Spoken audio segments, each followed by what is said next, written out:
Halo semuanya sahabat tani, apa kabar kalian semua? Semoga dalam keadaan sehat, tetap semangat, salam pertanian.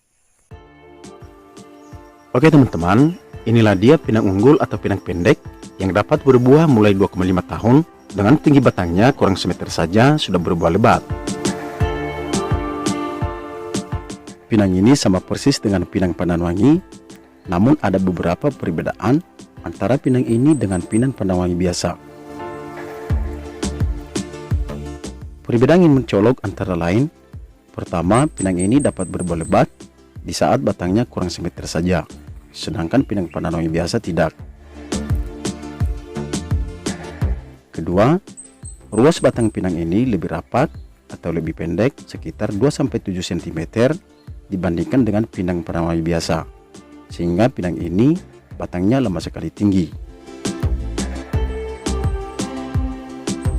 Ketiga, pinang ini memiliki buah yang sangat lebat, antara 150 sampai 400 biji per tandan, dengan berat buah yang masih basah, antara 5 sampai 20 kg setiap tandannya.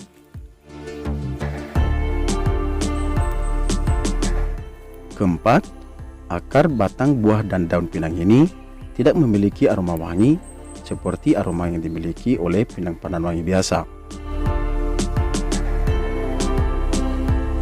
Kelima, bentuk dan ciri-ciri buah pinang ini berbeda dengan pinang pandan wangi biasa, di mana ukuran buahnya lebih besar dan memiliki bintik-bintik kecil kecoklatan dan tidak memiliki garis lurus memanjang yang membelah dari pangkal ke ujung buah di permukaan kulit buahnya. Sedangkan pinang wangi biasa terdapat garis lurus yang membelah di permukaan kulit buahnya. Keenam, biji tua pinang ini dagingnya sangat keras dibandingkan dengan pinang pandan wangi biasa. Nah, seperti itu review dan penjelasan tentang keunggulan pinang ini.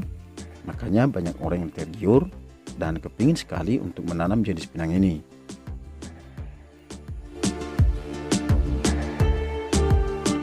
Baiklah teman-teman, itu saja dulu informasi yang saya sampaikan. Semoga bermanfaat dan bisa menumbuhkan semangat teman-teman semua untuk memulai berkebun pinang. Untuk itu jangan skip videonya, silahkan tonton sampai habis dan jangan lupa like, komen, subscribe, dan aktifkan loncengnya agar teman-teman mendapat notifikasi pada video selanjutnya.